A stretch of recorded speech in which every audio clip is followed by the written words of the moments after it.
Egunon, guztioi. Bonjour, messieurs, dames. Bienvenue a Bilbao. Buenos días, bienvenidas y bienvenidos. Eskerrik asko guztioi, hemen gure artean izateagatik.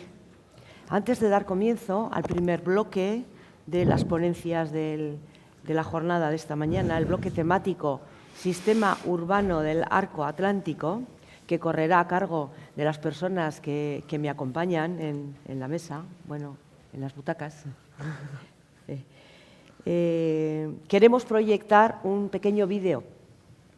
Es el resultado del trabajo realizado por un grupo de escolares de tercero de la ESO, de 4 centros escolares vascos, sobre las directrices de ordenación del territorio, sobre las DOT.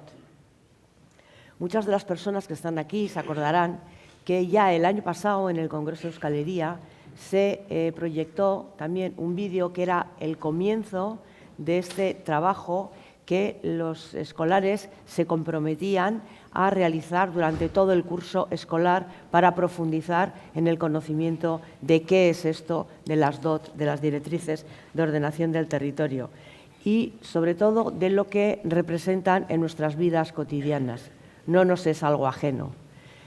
Ellos han visto y han reflexionado sobre cómo van a reflexionar e influir en cómo van a ser nuestras viviendas, en cómo van a ser nuestras ciudades, nuestros barrios, en cómo van a afectar a nuestros recursos naturales y a su gestión, a la protección de espacios naturales, en fin, en definitiva, cómo nos van a afectar como país. Y lo hacían con el lema de ¿y tú qué pintas? Bueno, pues han trabajado mucho, han pintado mucho y el resultado de este trabajo es el vídeo, que es un resumen del trabajo, el vídeo que vamos a proyectar y también la exposición de los paneles, de los cubos que hay en el exterior con los dibujos hechos por los escolares. Vídeo, por favor.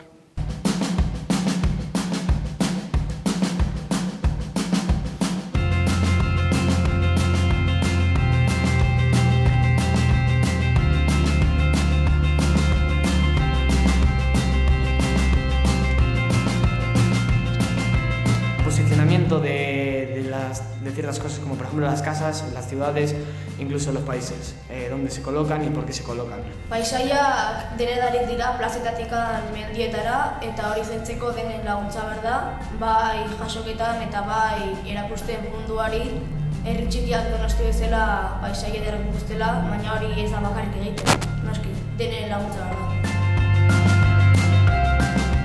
Yo organizaría el transporte público de Vitoria poniendo más paradas de autobuses y de transporte público para que las mujeres o el que sufra acoso tengan más cerca su casa. Pues creo que hay que poner más cuestas para los que van en silla de ruedas porque tienen que tener un acceso más facilitado para ellos porque hay muchas dificultades ahora, o sea, no todos pueden disfrutar en el mismo modo del monte y de los parques y así. Yo, para que se utilice más la bicicleta, pondría un carril bici en las carreteras y en las aceras pondría parkings de bicis. Naturguneetan errespetatuz jatorrizko zuhaitzak eta fauna eta flora, eta industriaguneak naturgunetatik aldenduz eta hirigunetatik aldenduz. Creo que deberían de poner más bidegorris, no solo en la ciudad, sino también para ir al pantano, por ejemplo, debería haber más debería haber más bidegorris en la zona. Erore zaintzak jartzea edo barkea babesteko eta plastikoak eta basura gehiago jarri jendearen zakarra area botatzeko. Que talaran menos árboles porque los árboles pueden ser cuando llueve se puede quedar el agua en los árboles, pero si los talan tantos como se están talando ahora, no, va a caer mucho más agua al suelo y va a haber más inundaciones. Hemos hecho un camino, un bidegorri, pero para ir con las bicis, con la bandera de LGTB, para que vean que apoyamos eso. Es un sitio para hacerse fotos para Insta que tiene cargadores y todo en cabinas para que la gente vaya a cargar el móvil y tiene bancos para estar ahí sentado. Pues hay carreteras que suelen estar alrededor de los parques o carreteras que no se usan, pues esas, poner como unos pivotes o algo para que no pasen los coches, para que la gente ande, para... Edo bizikletak eta patinak erabiltzen, zen eta ez dute kontaminatzen eta kirola egiten duzu, eta zure gorputza ere zaintzen duzu.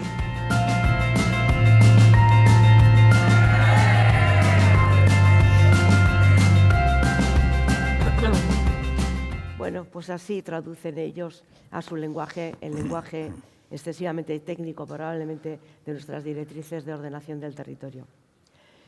El lema Euskadi, Territorio sin Fronteras, nos pide reflexionar sobre una de las cuestiones transversales planteadas en la revisión de estas directrices de ordenación del territorio, como es la integración territorial. El sistema urbano del arco atlántico inmediatamente nos evoca una concentración importante de ciudades donde a nuestras 3 capitales se unen las perimetrales de Bayona, Pamplona, Logroño y Santander, para establecer como reto futuro su potencialidad de actuar conjuntamente como nodo de centralidad europeo. Parece que en la actualidad no nos queda más remedio que repensar el papel del arco atlántico en un entramado europeo en el que se ha producido un alejamiento con su traslación hacia el este de su centro de gravedad tras la creación de la Europa de los 27 y la incorporación de los países del este. Bueno, de todo esto van a profundizar las 2 personas que me acompañan, empezando por Tamara Espineira Guirao. Su ponencia se titula El arco atlántico en el contexto europeo actual. Tamara es secretaria general de las Ciudades Atlánticas. Actualmente redacta su tesis doctoral sobre diplomacia urbana. Ha trabajado en diversos países, desde Namibia a Bélgica. Vive en Francia desde 2009. Ella es gallega. Analista política, ha trabajado en temas europeos como fondos estructurales, política cultural y educativa, asuntos marítimos y política urbana y regional. Como conferenciante, ha presentado sus ideas sobre el papel internacional de las ciudades y de las regiones, la puesta en red de las ciudades, la cooperación territorial, etc. Ha publicado sus investigaciones en varias revistas académicas como Fundación Luis Vives o Portus Plus. Es miembro de diversos comités de expertos, como el del programa Interreg Espacio Atlántico. Es politóloga, diplomada por la Universidad de Santiago de Compostela. Tamara, tienes la palabra. Gracias. Bueno, antes de nada agradecer a los organizadores esta invitación a presentar un poco el momento del arco atlántico en el contexto europeo. Mi presentación quiero ver un poco el contexto general, cuáles serían las ideas ahora mismo sobre la mesa para un modelo territorial atlántico y luego, si tenemos tiempo y si no rápidamente, algunas ideas para un modelo urbano atlántico, visto que este evento se encuadra en la discusión de las directivas. Decir que el contexto europeo, como todos ustedes saben, está un poco movidito. No sé si los traductores van a poder traducir eso. Todo está en discusión, nada es seguro y lo que se ha adoptado ayer no es seguro que siga en vigor mañana. Ahora mismo, para nosotros, para las ciudades atlánticas, el punto de concentración de los intereses y de las discusiones es el futuro de la política de cohesión, de los fondos estructurales, sobre todo porque es uno de los instrumentos principales para la cooperación territorial. No hay acuerdo, no es la primera vez. De hecho, para los presupuestos actuales tampoco hubo acuerdo hasta el final. No hay acuerdo sobre la arquitectura general del presupuesto y, sobre todo, no hay acuerdos para la futura política de cohesión. La Comisión Juncker y algunos estados quieren reducirla drásticamente. El Parlamento Europeo, otros estados y la mayoría de las organizaciones de terreno como la nuestra piensan que es el momento de ser realmente ambiciosos y de utilizar la política de cohesión como ese pegamento que va a realmente fortalecer una Unión Europea de los ciudadanos. Además, hay un peligro de renacionalizar ciertas políticas que pertenecen a este sobre general de políticas de cohesión con nuevos nombres, política de innovación, política de paz para las inversiones militares, etcétera, etcétera, pero que en realidad son, desde nuestro punto de vista, una vuelta atrás en el proyecto europeo. Ahora mismo, como decía, sobre la mesa en la propuesta de la Comisión, las 5 prioridades de inversión son una Europa más inteligente, una Europa más verde y emisión cero, una Europa más conectada, dotada de redes estratégicas, una Europa más social y una Europa más próxima de los ciudadanos. En el tema que nos interesa, la cooperación territorial, se ha presentado hace un mes, mes y medio, una proposición de la Comisión Europea que plantea muchísimas preguntas. No solamente hay una reforma total del sistema Interreg como lo conocemos hoy, sino que además se reducen los fondos y se reduce la tasa de cofinanciación. Es decir, si para un proyecto Interreg normal la tasa de cofinanciación es de un máximo 70%, eso significa que para el arco atlántico estaríamos hablando de cifras entre 50 y 55. Lo digo porque la tasa de cofinanciación máxima en Interreg Europa es de 85% hoy y de 75% en Espacio Atlántico, con lo cual si hacemos la misma extrapolación nos estaríamos quedando en proyectos en el Espacio Atlántico donde apenas algunas autoridades locales y regionales podrían participar. Para las organizaciones del tercer sector, una tasa de cofinanciación del 55% no es simplemente aceptable y para muchas autoridades locales tampoco. Para nosotros, además, que somos ciudades, nos preocupa especialmente la desaparición del programa Urbact, es decir, que a partir de 2021 ya no habría Urbact, y la desaparición de Interreg Europe, porque si queremos una Europa cohesionada, eliminar el único programa donde todas las regiones cooperan entre ellas, nos parece un poco contradictorio. Se han hecho grandes avances en la simplificación, se han hecho grandes avances en la flexibilidad. Va a ser menos duro gestionar un proyecto Interreg, pero sigue siendo insuficiente. Como decía, la propia arquitectura de Interreg va a cambiar. Pasamos de 3 objetivos a 5. La cooperación transfronteriza que conocemos, la cooperación transnacional con una componente marítima que es nueva, la cooperación de las regiones ultraperiféricas. En el arco atlántico nos interesa Canarias, Madeira, Azores. La cooperación de las interregional, pero que estaría limitada a los programas SPON de estudio territorial y Interact, que es una coordinación entre programas Interreg, y las inversiones interregionales, es decir, cómo las RIS3 se convierten en cooperación territorial. Además, para Interreg se proponen 2 objetivos específicos, una mejor gobernanza de los programas Interreg y una Europa más segura y social. Me voy a avanzar un momento, ahí está, para que veamos de lo que estamos hablando. Esto es el mapa del espacio atlántico actual. Y digo espacio y no arco, porque en el arco atlántico nos parece un poco contradictorio cortar Escocia en 2, por ejemplo, o borrar el norte de Castilla y León, cuando en realidad todos los flujos van hacia arriba y no hacia abajo. Este es el territorio del que estamos hablando, desde las islas Orkney en Escocia hasta Madeira, Azores y Canarias más al sur. El oeste del oeste, como decía Arantxa hace unos minutos. Vale. Como podéis ver, tenemos bastantes regiones inglesas y voy a retomar el punto en el que estaba.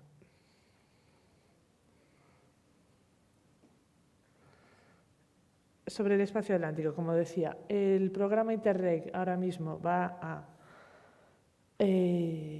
atravesar una evaluación de sus éxitos, sus fracasos o sus lagunas desde la puesta en marcha en 2014. La Estrategia Marítima Atlántica, que es el plan de la Dirección General Mare de la Comisión Europea para este espacio que acabamos de ver, también está en evaluación y, de hecho, la última sesión de la evaluación fue en Burdeos la semana pasada. Y ni siquiera tenemos garantizado que mañana haya un programa Interreg Espacio Atlántico, ni cuántos programas Interreg va a haber. ni cómo se van a llamar.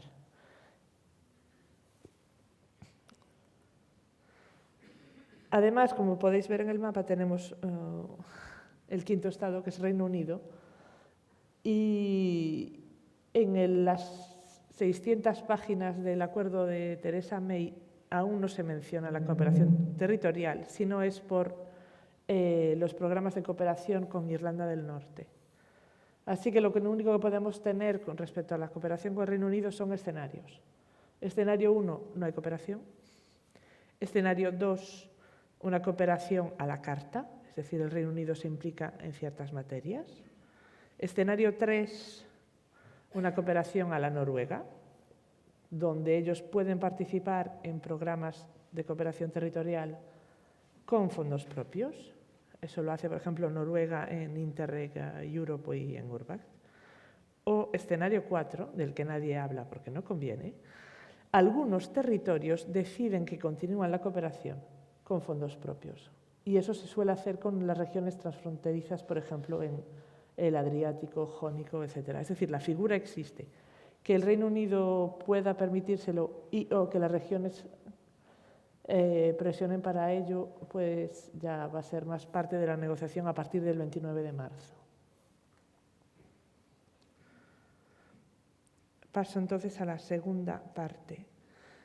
¿Qué ideas tenemos sobre la mesa para un modelo territorial atlántico? Hay cosas que ya están en marcha, cosas que acaban de ponerse en marcha y luego toda una serie de propuestas para después de 2020. Sobre las organizaciones que existen, y pongo asociativas entre comillas porque asociativo es la idea de las personas que van a la asociación del barrio, etcétera, cuando en realidad estas asociaciones están compuestas de entidades públicas. La asociación para la que trabajo, las Ciudades Atlánticas, creada en 2000 en Rennes por el alcalde Edmond Hervé, que cuenta con socios desde Cork hasta Las Palmas. La Asociación de las Regiones, la Comisión Arco Atlántico de la CRPM, tiene un miembro irlandés, un miembro inglés y después más o menos la misma configuración del norte de Francia hasta las Canarias. La Asociación de Consejos Económicos, Sociales y Medioambientales, la Red Transnacional Atlántica, y la Asociación para los Deportes Náuticos Atlánticos, los Juegos Náuticos Atlánticos o el Comité Atlántico. Es una cuestión de estructuras que trabajan en el terreno y que cooperan, con fondos europeos o sin ellos. El programa Interreg Espacio Atlántico del que estábamos hablando y que está actualmente en vigor, que ha tenido 2 convocatorias y ahora mismo no habrá más, 36 regiones atlánticas de los 5 países, 140 millones de euros de FEDER y 4 objetivos: estimular la innovación y la competitividad, estimular la eficacia energética, reforzar la resiliencia territorial, reforzar la biodiversidad y los valores naturales y culturales. Como decía, las diferentes regiones que ahora mismo pueden cooperar dentro de este FEDER. Si tomamos la estrategia atlántica, la región Hauts-de-France está incluida y todas las del canal del otro lado en Reino Unido. La imagen del co-branding nos reduce un poco a la promoción de las ciudades como un producto, cuando en realidad puede ser una estrategia de desarrollo territorial. Es decir, para conseguir fondos, inversores, talento, etcétera, hay que promocionar el territorio. Se puede hacer de manera internacional, lo que conocemos como branding, y durante 2014 y 2015 las ciudades atlánticas estuvimos trabajando en una promoción conjunta de los territorios atlánticos que se llamaba AT-Brand, un proyecto Interreg, Espacio Atlántico. 3 conclusiones generales. La primera, hablar del lugar y de los valores del lugar, y lo primero que resaltaba era esta manera de los territorios atlánticos de ir siempre hacia adelante, de descubrir, desde la revolución industrial hasta América, un poco un lema como Unbounded, los descubridores. Un enfoque hacia las causas que son particularmente atlánticas, como el océano, el empleo juvenil, la biodiversidad, la contactabilidad. La contactabilidad es un concepto SPON en el que se mide la capacidad de ir una ciudad a la otra en el mismo día y tener una reunión. Y en el arco atlántico es un concepto que se mide en números negativos, es casi imposible. Y después un enfoque producto, es decir, una etiqueta arco atlántico, un año atlántico del mar, un año atlántico de la biodiversidad, o un concurso que ya tenemos en marcha, que es la Ciudad Atlántica del Año. Por ejemplo, la Ciudad Atlántica del Año 2018 es Viana do Castelo y las candidaturas están abiertas, mensaje a navegantes, para 2019 y 2020. Bien, las directivas que están en discusión hoy hablan de varios ejes policéntricos alrededor de las ciudades vascas. Eso me hizo pensar directamente en el corredor atlántico de transportes que está hoy en discusión. Y sin querer avanzarme sobre la presentación del ponente siguiente, que quizás incida sobre este punto, me gustaría compartir el mapa con vosotros. Creo que tiene algunos agujeros, por decirlo de alguna manera sencilla. Es decir, en las directivas se habla claramente de conectarse con Logroño, Santander y Bayona y no están. El eje norte está totalmente fragmentado. No se reconocen las conexiones que ya existen entre Roslare y Santander, por ejemplo, o Roslare y Roscoff, o Santander y Roscoff, o es como si el puerto de Bilbao no tuviera conexiones con Irlanda. Digo Irlanda porque estamos en un contexto de Brexit. Y ese es un contexto con el que tenemos que jugar y que tenemos que tener en cuenta a la hora de plantear un desarrollo de nodo y altavoces, cuando en realidad lo que se está proponiendo a nivel europeo es una especie de collage con puntos estratégicos. Es decir, las reivindicaciones que se tracen a partir de ahora con las directivas tienen que ir también al nivel nacional, que es el que va a defender este mapa, o otro alternativo que le podamos presentar, y a nivel europeo diciendo, nosotros estamos trabajando para un desarrollo consistente, coherente y complementario del territorio, y un corredor como este representa un freno para el desarrollo que queremos plantear. Y aquí ya empiezo con los palabras europeos. Una macrorregión atlántica. ¿Qué es una macrorregión? No es nada más que poner los fondos en orden. Y eso que parece tan fácil no es tan sencillo. Es decir, si queremos hacer una carretera, vamos a necesitar fondos de investigación, fondos de medio ambiente, fondos de desarrollo regional, fondo social, Europa con los ciudadanos para la aceptación de la carretera. Bien, esa misma idea de esa carretera es el desarrollo macrorregional. Es una estructura de cooperación reforzada, es un avance de la cooperación territorial clásica hacia una estructura donde las prioridades están mucho mejor definidas y se identifican por cada una de ellas los fondos con los que se puede trabajar. Y además tiene una subsidiariedad marcada, es decir, que en una macrorregión las autoridades locales y regionales pueden pilotar un punto concreto de las prioridades. Por ejemplo, la región del País Vasco podría ser el piloto de transportes para toda la macrorregión del Arco Atlántico. No existen nuevos fondos, se utilizan los que hay, no hay nuevas estructuras y no hay nueva ley.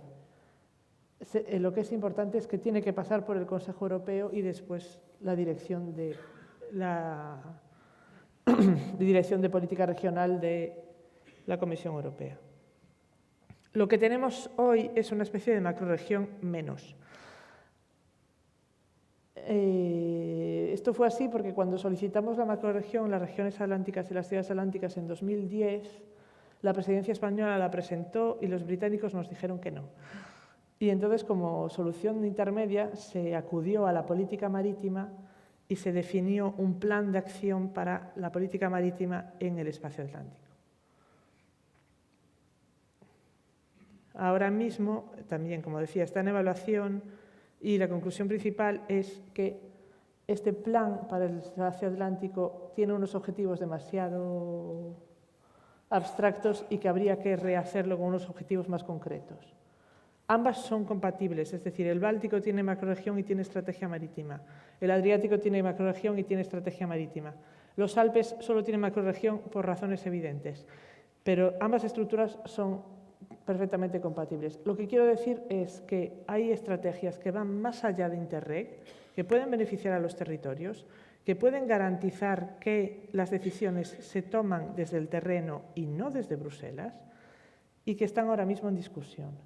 Entonces, que cuando planteamos una estrategia local, también pensemos la dimensión europea que esta estrategia local puede tener y cómo hacer un lobby inteligente diciendo, nosotros ya tenemos esto preparado, puede servir a esta construcción general de una estrategia marítima, de una macrorregión o incluso del programa Interreg futuro.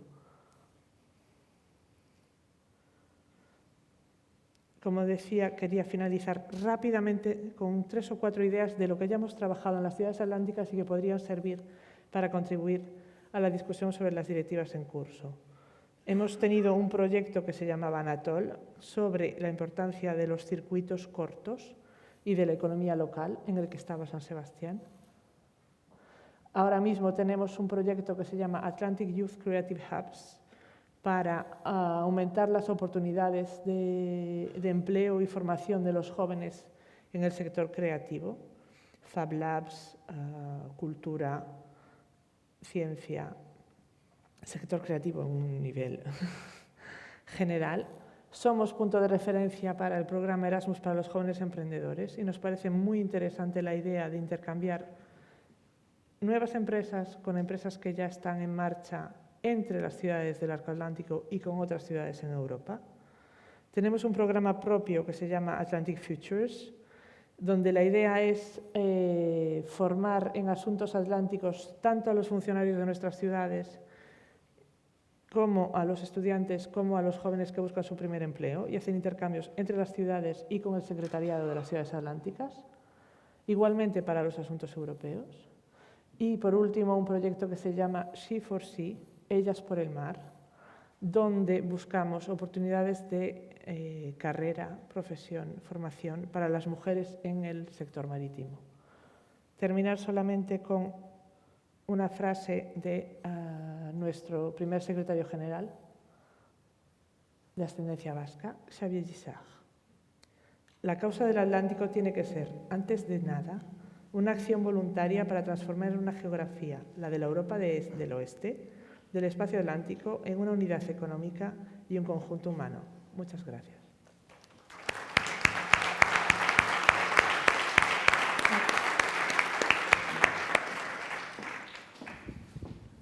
Muchas gracias, Tamara.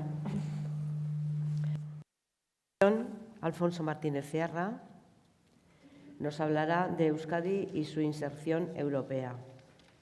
Alfonso es ingeniero industrial, especialidad en organización industrial por la Escuela de Ingeniería de la Universidad del País Vasco.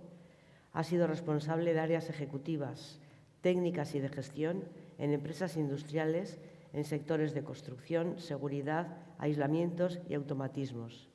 En 1989 fue nombrado director general de Promovisa, Sociedad de Promoción del Ayuntamiento de Bilbao.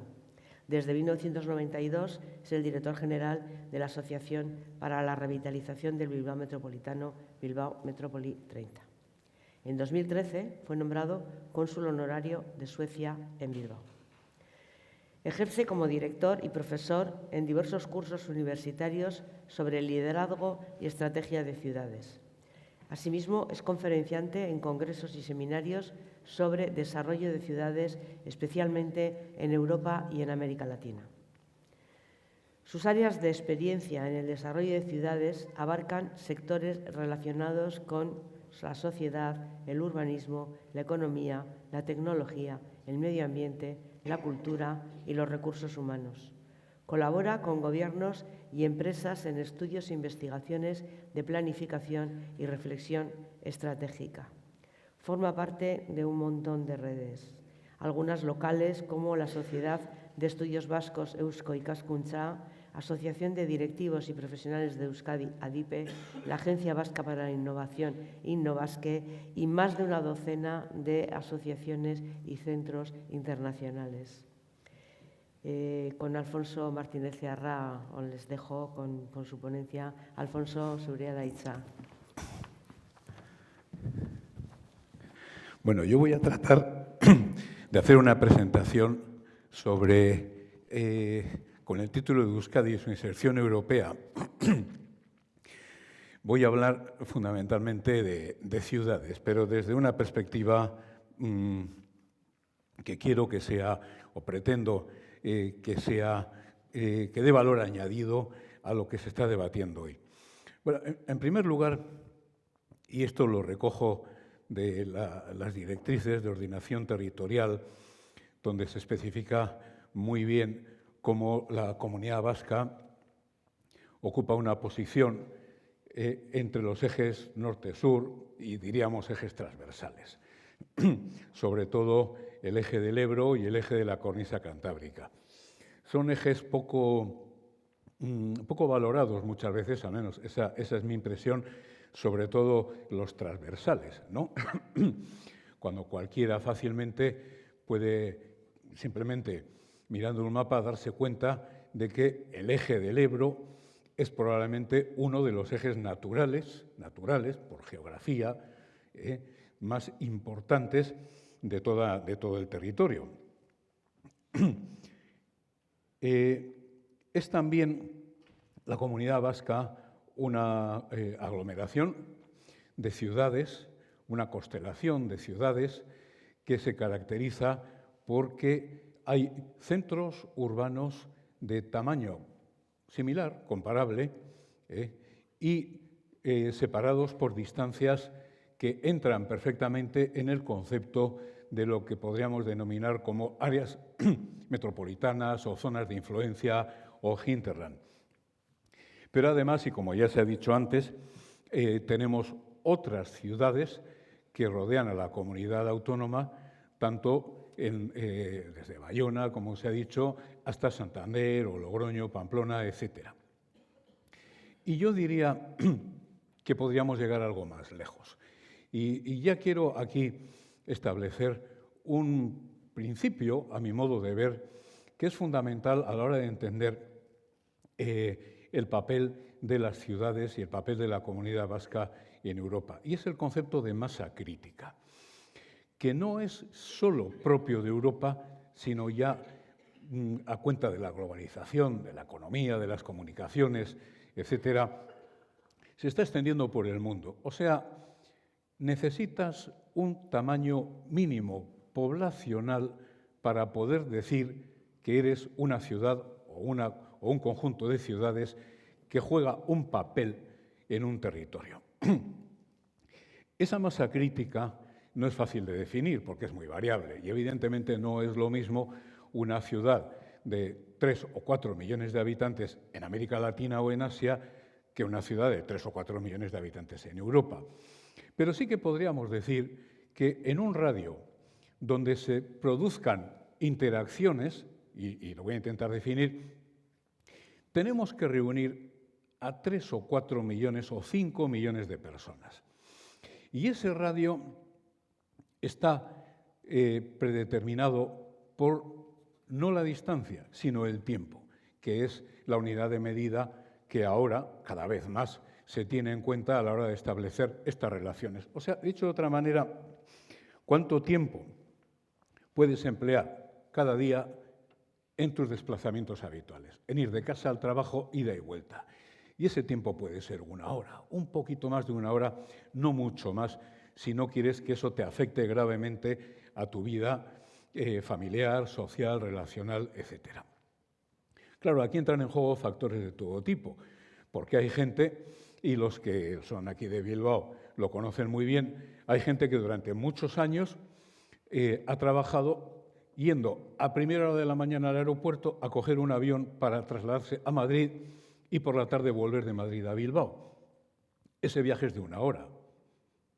Entonces podríamos decir también que Madrid entra en la masa crítica del área de influencia. Bueno, no lo sé, probablemente no. Pero hay comunicaciones ahora, como el tren de alta velocidad, que claramente están definiendo el territorio y están definiendo las relaciones. Y están poniendo al alcance de 1 hora de distancia ciudades que antes estaban lejanas y hoy pasan a formar parte de nuestra vida diaria.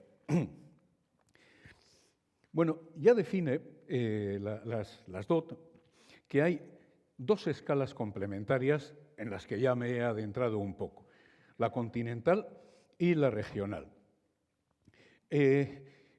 Yo creo que esto hay que entenderlo, a mí me parece importante, hay que entenderlo bien. ¿Qué entendemos como región? Bueno, pues aparentemente es fácil deducir que es la zona más cercana geográficamente. Y la continental, pues Europa, la Unión Europea o como queramos.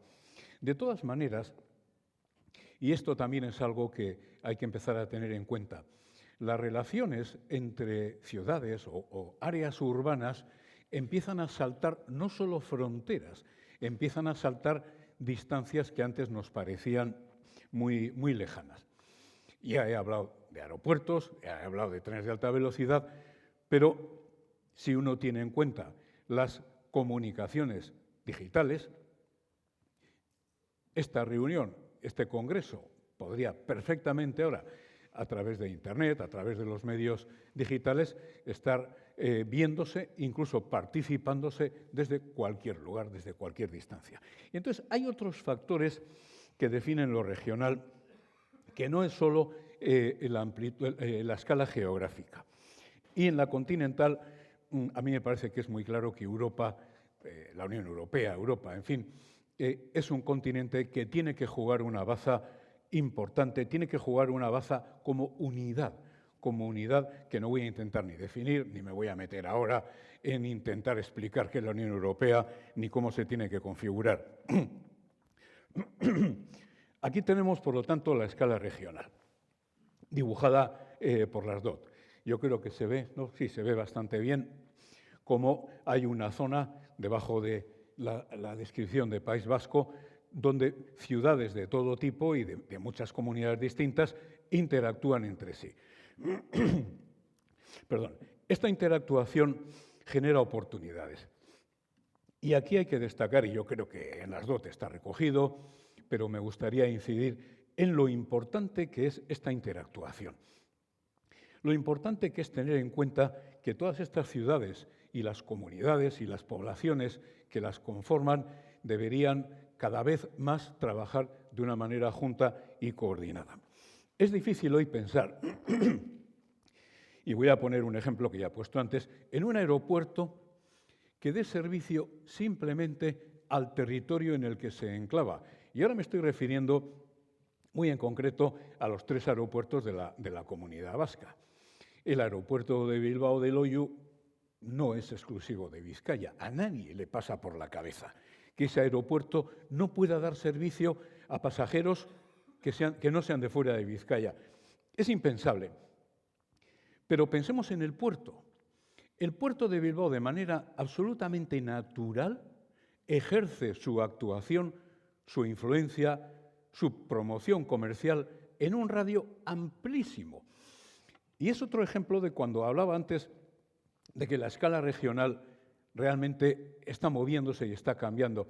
El puerto de Bilbao tiene relación con puertos de todo el mundo, literalmente, con 400 aproximadamente puertos de todo el mundo. ¿Y de dónde capta tráficos o a dónde los canaliza? Pues el radio lo podríamos medir, desde luego, en cientos de kilómetros, y ahora se está hablando de la unión de un eje Mediterráneo-Golfo de Vizcaya que uniría el puerto de Valencia con el puerto de Bilbao y, por supuesto, los demás puertos mediterráneos con los puertos de nuestra zona. Entonces, también Valencia entra en esto que hoy estoy intentando definir como la escala regional. Pues no lo sé, pero para el puerto de Bilbao, desde luego, es muy importante trabajar con el puerto de Valencia. ¿Y qué podríamos decir de otro tipo de equipamientos, de infraestructuras? Cualquier empresa medianamente ambiciosa está deseando salir, vender, comprar, relacionarse mucho más allá de la geografía inmediata. La universidad, y aquí estamos en un edificio universitario, continuamente estamos diciendo que vienen estudiantes de todas partes, que hay un Erasmus, que tenemos cursos, que tenemos una oferta, que colaboramos, que participamos en... Naturalmente, ¿cómo no? Pero es que incluso un gobierno, un ayuntamiento, también tiene que moverse fuera de las fronteras. En fin, no voy a intentar ni siquiera aproximarme a la intensidad y la cantidad de relaciones que existen fuera de lo que tradicionalmente se llama región y que empiezan a ser relaciones tan habituales, tan naturales, tan del día a día, que se convierten prácticamente en regionales. Y tenemos la escala continental. Y aquí las DOT nos marca esa diagonal europea que dice que surge frente al convencional Pentágono, norte o sur, Atlántico. Luego hablaré un poco más de todo esto. Hombre, se está configurando una Europa que yo llamaría la Europa de las ciudades. Y lo adelanto desde ya. Porque siempre que se habla de esto, surge la gran pregunta, pero es que hay una ciudad que tiene que ser la cabecera de todo un territorio y las demás ciudades tienen que estar de alguna manera subordinadas. Pues no, o no debería ser así, en el caso de que alguien lo piense. Pero sí es una realidad que se puede dibujar perfectamente un mapa de Europa con puntos y poner nombres de ciudades a esos puntos, con su área de influencia.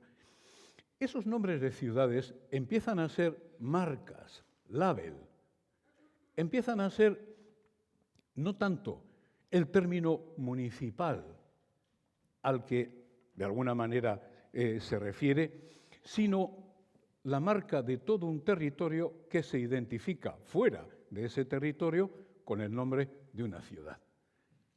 Pero evidentemente tú no tienes la obligación de ser ciudadano de esa ciudad, ni tu empresa, tu institución, tu equipamiento tiene que estar ubicado en esa ciudad concretamente. Aquí en Bilbao hay varios ejemplos, porque el puerto de Bilbao, el aeropuerto de Bilbao, etcétera, etcétera, no están en el municipio de Bilbao. No están físicamente en el municipio de Bilbao. Bueno, el puerto tiene alguna instalación todavía, pero prácticamente... Pero, sin embargo, bueno, se entiende que esa marca ayuda a proyectar al exterior el concepto. Este modelo territorial, se ha dicho sobradamente, busca una relación muy especial con las comunidades y las ciudades limítrofes, en este doble concepto de ciudad, comunidad, región que estoy utilizando. Hombre, aquí hay una serie de factores que a nadie se le escapan, ¿no? Cuando compartes unos espacios territoriales, compartes infraestructuras, tienes problemas comunes, problemas de todo tipo, problemas como el medio ambiente, problemas de comunicación, problemas de todo tipo, la economía de alguna manera está muy interrelacionada. Hombre, esto lleva a que en la escala más próxima, evidentemente, hay que ir a buscar unos acuerdos y una forma de trabajar conjunta que ayude a superar y a resolver este tipo de situaciones. Dicho de otra manera, problemas comunes exigen soluciones comunes y valen de poco los límites territoriales, cuando además las personas, por no hablar de las empresas, etcétera, etcétera, estamos saltando diariamente estas líneas más o menos imaginarias, son reales, pero evidentemente las estamos saltando en nuestra vida habitual y normal. Y no apreciamos nada especial cuando cruzamos esas rayas. Entonces, esto es una realidad que además hay que trabajarla y hay que potenciarla. En Bilbao Metrópoli 30, tal vez muchos de los que están presentes no sepan lo que es, pero bueno, es una asociación que se crea en 1991, precisamente por iniciativa del Gobierno vasco, junto a la Diputación de Vizcaya, el Ayuntamiento de Bilbao, otras instituciones y empresas pues, conocidas por todos como Iberdrola o el BBVA o Kutxabank, etcétera, y otras empresas. Bueno, no voy a explicar qué es Bilbao Metrópoli 30, pero sí que estamos lanzando, dentro de lo que es nuestra misión, y trabajamos en el área del Bilbao Metropolitano, estamos lanzando ahora una reflexión nueva al año 2035 que creo que a mí me puede ayudar a explicar un poco algunas ideas. En primer lugar, cuando empezamos en los años 90, no existía el Bilbao Metropolitano. Para aquellos que no sean de aquí, les recordaré que se creó en tiempos de la dictadura el concepto del Gran Bilbao. Gran Bilbao, que de alguna manera pues venía a ser un Bilbao más grande que absorbía lo que tenía a su alrededor. Y de hecho hubo municipios que hoy han vuelto a ser, ya desde hace décadas, han vuelto a ser independientes, hubo absorciones reales. Y el Bilbao municipio creció. Bien, era una idea, era un concepto, era una forma de trabajar que no pasó el examen de la democracia y se disolvió.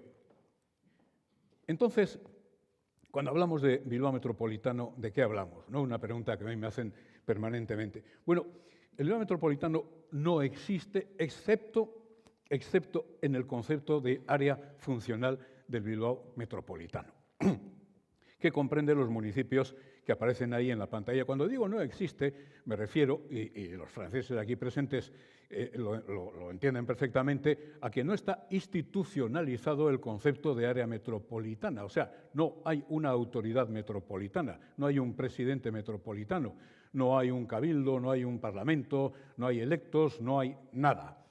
Hay municipios y después viene la Diputación Foral y después está el Gobierno vasco. Pero es un área funcional, porque evidentemente hay una relación entre todos estos municipios que va mucho más allá de la relación que puede haber con municipios más lejanos. Gran cantidad, un gran número de las relaciones entre estos municipios se resuelven a base de consorcios o organizaciones intermunicipales que aportan esos servicios, pero no me voy a parar ahí. ¿Qué visión planteamos para este Bilbao Metropolitano? Y desde ahora ya digo que en el ánimo siempre de la Asociación Bilbao Metrópoli 30 está el trabajar para un Bilbao Metropolitano y por extensión para el conjunto del País Vasco.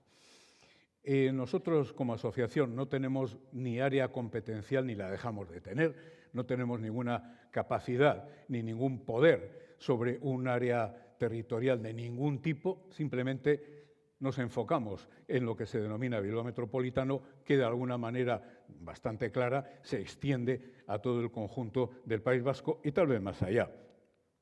Planteábamos estar dentro de 20 años aproximadamente muy bien posicionados en este tipo de índices que aparecen ahí: empleo, PIB, educación, sanidad, atención a mayores, entre otras variables clave. Hombre, aquí en esta visión lo que es realmente importante es que la comparación se hace con territorios europeos. O sea, se está mirando a Europa, no se está mirando más allá. Hubo una época, en los años 90, en la que salimos, no solo Bilbao Metrópoli 30, sino mucha gente salía fuera de Europa incluso, a mirar a Estados Unidos, a Asia, a América Latina, etcétera, a mirar, a buscar referencias, a buscar modelos, a buscar todo tipo de ejemplos que pudieran ser válidos. Bien, y eso cumplió su papel. Pero hoy en día hay una estrategia y una definición, y yo diría que hasta una voluntad y un ánimo, y es que hay que hacer Europa, y tenemos que referenciarnos en Europa. Y esto a mí me parece que debería quedar muy claro, por lo menos quiero explicarlo con toda claridad, no necesito ni estoy pidiendo que nadie lo comparta, pero la primera estrategia de cualquier territorio hoy en Europa tiene que ser hacer Europa. Y después pasamos a otro tipo de objetivos. Bien, nuestra misión sería trabajar con líderes, son los que forman la asociación, líderes públicos, líderes privados, que tienen las palancas de cambio, los procesos de decisión, las capacidades para que las ideas se conviertan en realidades, que es la segunda misión, y provocar la reflexión estratégica de largo plazo. Hay unas variables clave que hemos definido, que son bastante genéricas, pero bueno, están ahí, yo creo que ayudan a entender. A mí me ayudan a explicar lo que quiero. Claro, estas variables clave yo las pongo aquí porque me parece que también son determinantes a la hora de entender cómo la comunidad vasca tiene que presentarse ante otros territorios. Y tiene que presentarse como un espacio donde este tipo de variables son oportunidades para compartir.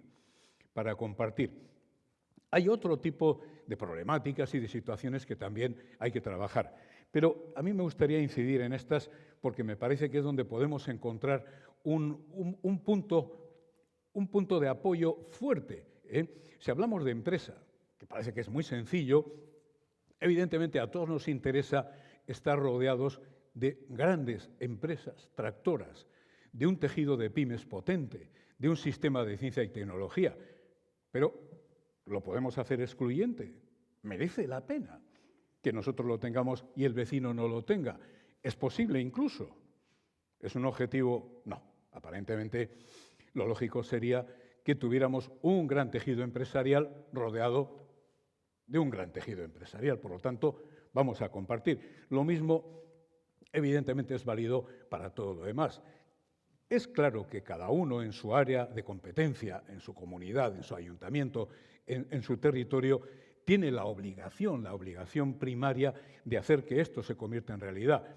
Pero también es cierto que los vecinos podemos ayudar o nos pueden ayudar y no poner palos en la rueda. Al final, y me perdonan este lenguaje tan simple, poner el palo en la rueda al vecino significa que tu carro tampoco avanza. Es así de claro. Bien, en el contexto europeo, lo que hicimos fue, y paso muy rápidamente por el tema porque además tampoco tengo demasiado tiempo, seleccionar una serie de ciudades-región que podían ser de alguna manera comparables. O sea que cuando yo hablaba antes de la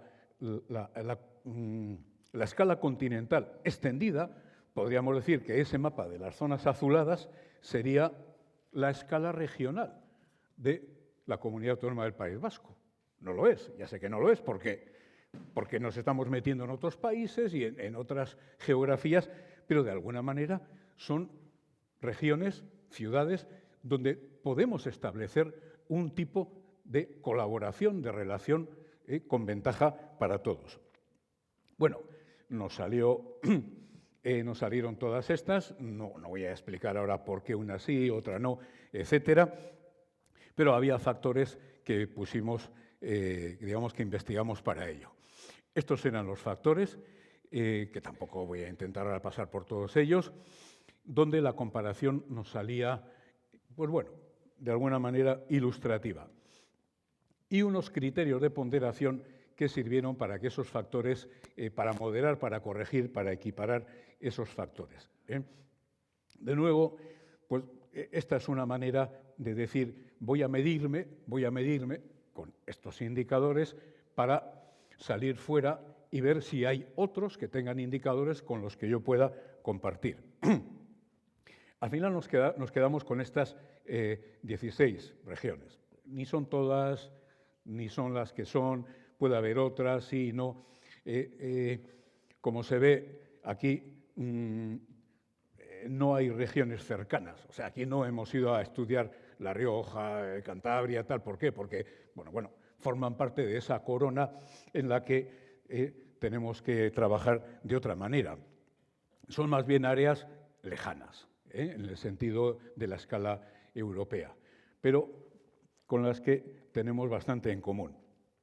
Y de ahí nos sale esa idea de Euskadi como un área que tiene que formar parte de las redes de ciudades, de territorios europeos, que es probablemente, aunque en esto no me querría meter demasiado, que es probablemente la configuración que la Unión Europea va a ir adquiriendo en el futuro.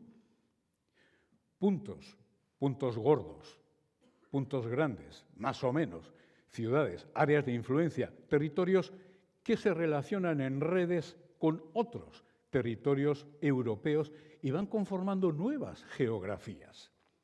Nuevas geografías. Ya hay, no he querido entrar en ningún detalle, pero ya hay. ¿Y por qué tenemos que hacerlo? ¿Y por qué se está haciendo? ¿Y por qué hay que potenciarlo? Porque simplemente mirando este mapa, que es geográfico, que no tiene otra intención más que mostrar geografía, nos estamos dando cuenta claramente de que tal vez dentro de muy poco este mapa haya que ponerlo de otra manera, porque Europa está dejando el centro del mapa del mundo. Porque todos somos conscientes de que hay unos polos, unos nodos, Asia, América, hasta África empieza a crecer de una manera, y que Europa en estos momentos está en cuestión su futuro a medio largo plazo.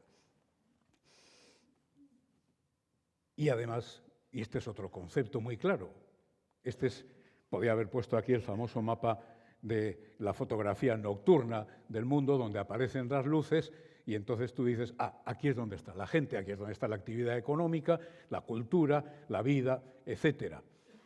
Y esas luces no tienen apenas fronteras, sí que hay lugares donde, pero no tienen fronteras, son puntos en el mapa que nos dicen dónde estamos. Bien, esa metropolización, y se ve claramente, se está haciendo cada vez más asiática, también en América Latina, por supuesto Estados Unidos, y tenemos que empezar a pensar claramente dónde posicionamos nosotros nuestras metrópolis. Y aparecen las regiones europeas, que es lo que nos reúne aquí, hoy en este congreso. Muchas regiones, muchos colorines, diferentes formas de entender la región. No es lo mismo Alemania, que Italia, que Irlanda, que Suecia, etcétera. Cada uno concibe su región en términos históricos, culturales, geográficos, incluso lingüísticos, etcétera, que son muy diferentes a los que podíamos imaginar en muchos casos.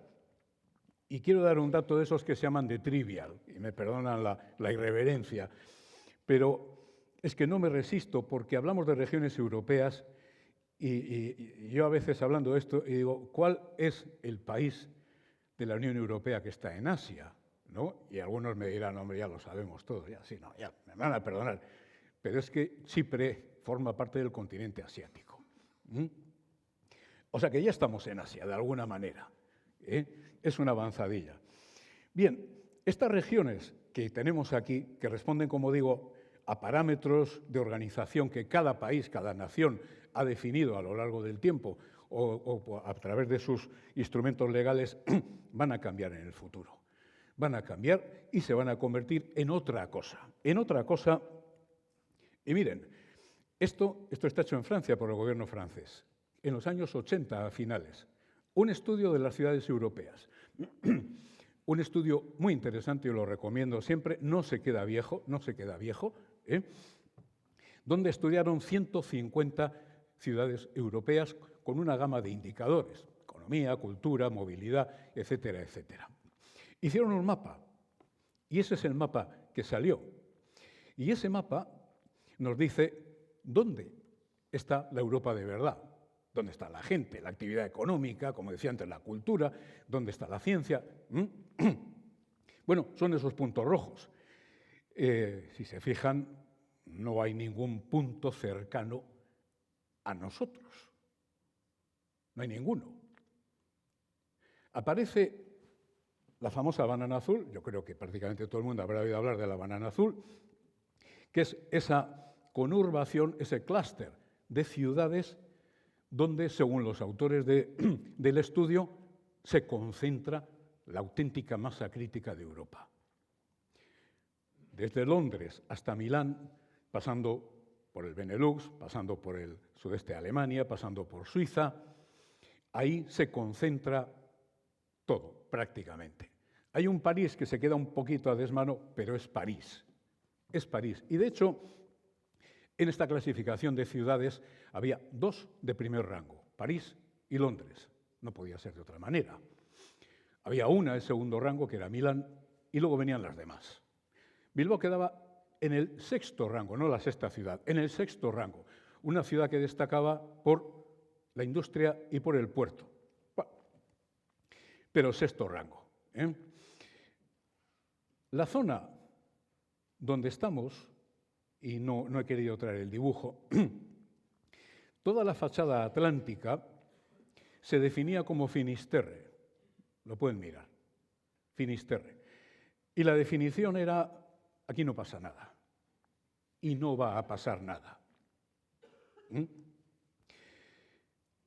Tenemos que hacer una reflexión muy profunda, porque estamos en la zona denominada Finisterre por los expertos, por lo menos los del gobierno francés, que yo creo que merecen cierto crédito. Hay otras regiones, el arco mediterráneo, ahí lo ven, Marsella, Génova, Barcelona, se estira hasta Valencia, se puede prolongar hasta Roma, por el otro lado, puede subir hasta Lyon, creando una zona de tremendo atractivo. Surge, no está aquí dibujado tampoco, pero surge el espacio báltico, ahora con ciertas tensiones, diría yo, ciertas tensiones, ¿no?, de tipo casi militar. Pero surge el espacio báltico con los 3 países bálticos, con Helsinki, Estocolmo, en fin, Copenhague, las ciudades que están allí. Hay zonas en Europa que son, digamos, líderes, la Banana Azul y otras. Hay zonas, el arco mediterráneo, el espacio báltico, etcétera, que van detrás muy fuerte. Y hay zonas que no estamos. Y aquí es donde tendríamos que hacer la reflexión. ¿Cómo conseguimos entrar en las redes de las zonas, de los clústeres europeos de ciudades que tienen mayor prosperidad y futuro? Hay una serie de incertidumbres críticas con las que hay que trabajar. No voy a ir por todas, creo que el tiempo ya, no sé, comando de tiempo, ¿me queda algo? Bueno, no mucho. Una serie de incertidumbres críticas, cualquiera de ustedes podría plantear otras, evidentemente, esto no pretende ser excluyente ni nada, pero bueno, más o menos nos movemos por aquí. Sí quiero pararme un momento en explicar un cambio de paradigma que creo que puede ser determinante a la hora de entender de qué va esto. Hemos hablado de nación muchas veces, históricamente quiero decir, no que hayamos hablado aquí hoy. Históricamente, la nación se está convirtiendo en Estado. Y el Estado lo que te hace es transformar los valores que antes la nación te presentaba en servicios que te aporta. Pero claro, te convierte en un cliente, no tanto en un ciudadano. Y el cliente elige precio, plazo, calidad. Y mire usted, la educación, la sanidad, la seguridad, la movilidad, etcétera, etcétera, etcétera, etcétera, es que hay otro sitio donde me lo dan mejor. Mejor relación calidad-precio. Y no vale la respuesta sí, pero es que tú eres de aquí. Ya, es que soy de aquí. Pero mi empresa se está moviendo. Y yo me tengo que mover con la empresa. Es que lo que mi hijo quiere estudiar no lo dan aquí, se tiene que ir a otro lado. Es que la operación que se tiene que hacer es que no la hacen aquí, la hacen en otro hospital, que está en otro lugar. No voy a seguir. ¿Para qué seguir? ¿Para qué seguir? Claro que tenemos valores, claro que tenemos una identidad y un compromiso con el territorio en el que nos sentimos en casa, pero está cambiando, esto está cambiando. Hay que hacer un esfuerzo muy notable para que nuestros servicios estén en consonancia con los valores que decimos que tenemos. Nosotros y todo el mundo en general. Y yo creo que este reto, pero esta es mi idea, lo tiene que resolver Europa. Porque si no entraríamos en una competencia tonta de patada en el tobillo, a ver si yo lo hago mejor que mi vecino y le quito la empresa, le quito los estudiantes, le quito los laboratorios o le quito los turistas. Y así no vamos a ningún sitio. Habrá ganadores, pero en general perderemos. Y esto le llamo yo pasar de infraestructuras a valores. Quiero decir, es evidente cuando hablamos de las DOT, etcétera, que tenemos que hablar de infraestructuras, faltaría más. Nosotros en los 90, Bilbao Metrópoli 30 hizo un planteamiento de estrategias alrededor de los temas que aparecen ahí. Algunos son infraestructuras, en el sentido más literal de la palabra, movilidad, etcétera. Pero otros, invertir en personas o bienestar social, no es exactamente sobre infraestructuras, va más lejos. Ya apuntábamos en los 90 que no todo consiste en invertir dinero en proyectos constructivos, con todo lo importantes que son. Y en el caso de Bilbao y el área metropolitana, la ampliación del puerto, el metro, el saneamiento de la ría, en fin, ¿para qué voy a seguir? Hoy no estaríamos aquí si no se hubiese transformado el chasis físico del área metropolitana de Bilbao. Pero lo que hay ahí son personas, y las personas tienen valores. Y la auténtica transformación es la de las personas. Porque ¿de qué sirve cambiar un territorio, modernizarlo, hacerlo puntero, si las personas siguen mirando hacia atrás? Y este es un reto impresionante, el cambio de las personas. El cambio del territorio, sabemos cómo se hace. Vamos a atender el cambio de las personas. Definimos ya en el 2005, cuando la transformación física del Bilbao metropolitano estaba ya perfectamente encarrilada, 5 valores que podían, de alguna manera, ayudar al cambio. ¿A cambiar para qué? Para aprovechar mejor la nueva metrópoli, para entender mejor cuáles son tus oportunidades. Innovación, es obvio, ni lo voy a explicar. Profesionalidad, un valor intrínseco a lo que somos aquí. Ser buenos profesionales, una fuerte identidad, ese compromiso, ¿no?, con el territorio, una comunidad, un sentimiento de que participamos y compartimos, y la apertura al exterior. Mirar fuera, abrir, buscar, siempre fuera. Y con todo esto llegamos a 2 conceptos, y este es ya el final de mi presentación, que los he puesto en inglés porque no sé cómo traducirlos muy bien. Civic Pride y World Class. Bueno, están emergiendo, están por ahí, siempre han estado por ahí. ¿Qué quiero decir? ¿Qué busca una persona cuando elige ciudad, cuando elige territorio? Porque hoy en día se puede elegir. Hace 50, 100 años nacías, vivías, trabajabas y te morías, ¿no? Pero no. La gente busca un lugar del que se sienta orgulloso, orgullo cívico, porque es un lugar que te hace mejor, porque es un lugar que tú puedes enseñar, es un lugar que tú puedes explicar a tus hijos y que te hace sentirte bien. Y clase mundial. Este concepto lo desarrolló una profesora de Harvard, ya en los 90, para pequeñas empresas. La empresa grande tiene una dimensión, tiene una imagen, tiene unos recursos, pero la empresa pequeña tiene siempre problemas para darse a conocer. Entonces creó el concepto de clase mundial, que es decir, bueno, tú no compites con todos a la vez, tú compites con aquellos que están en tu clase, en tu sector, en tu nicho de actividad. Me acuerdo que ponía como ejemplo una empresa alemana, no voy a decir su nombre, que hacía agujas de coser. Claro, agujas de coser para los ignorantes como yo, pues es una aguja, un dedal y te coses un botón. No, agujas en los telares que tienen que dar millones de puntadas al minuto. Es una ingeniería espectacular. La punta de una aguja, parece mentira, pero tiene más ingeniería tal vez que un avión que vuela sobre nuestras cabezas. Exagerando, evidentemente. Bueno, esta fábrica alemana tenía 350 trabajadores y fabricaba el 90% de las agujas de coser del mundo. Evidentemente clase mundial. Tenemos que ser clase mundial.